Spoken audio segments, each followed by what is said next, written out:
Hi everyone, it's Dr. K writing under oath. Welcome to my YouTube channel and to my website of the same name, writingunderoath.com. Please visit and submit a serious theory of nonfiction. Well, it's time for Writing Under Oath to come out and make a statement about the recent challenges to gun laws after the appalling situation in Connecticut. The gun down in the elementary school occurred not far from my own neighborhood. And I am well versed and familiar with the kinds of loss and debauchery associated with the mental illness and violence that went down. But we have to say that we are sick of hearing these arguments, especially on NPR, every 5 minutes about challenges to our right to carry guns.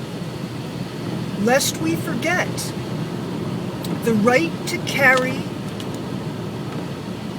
arms is a right of the Constitution. It is one that we are born with. The right to carry arms shall not be infringed. It is inalienable. We are born with this right. And lest you forget, we are born with this right because of the need in times of corruption of our government for the people to organize into militias and overthrow a corrupt government. This is not possible without arms. It is not possible in a free country where the government has become corrupt to overthrow it if the rights of the people to carry guns are infringed upon. These sad and horrible situations of mental illness gone awry, where adults and children use guns illegally to express their violence, is a very sad situation indeed. But it should not be used to disarm the populace and violate the Constitution. The right to carry arms shall not be infringed. Something needs to be done in this country about mental illness, not about guns. Any weapon can be used to commit violent acts against groups of people. It is not the gun that creates the violence. It is the ill person. People who are out now, politicians especially, who are using this situation to reopen the discussion about disarming the populace and taking away our inalienable right to carry arms,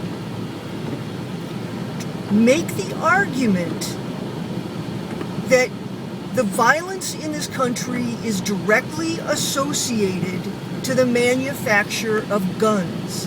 That is not true. There is no association between these two things. America is one of the least violent countries in the world, despite the fact that practically all other countries do not allow the freedoms of the people to carry guns. Most countries have taken that freedom away from the people because they are afraid that the people would uprise, organize, and take over, overthrow a corrupt government. Do not listen to the arguments which arbitrarily try to link guns to the problem of violence. They are not associated. Once the politicians start to pass laws banning certain types of guns, there will be no end to the infringement upon the American people and our freedoms inalienable to carry arms.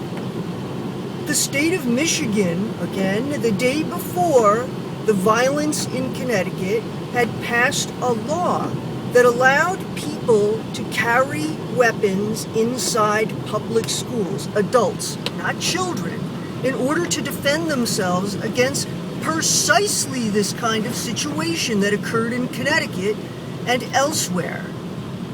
Now, the politicians and the people are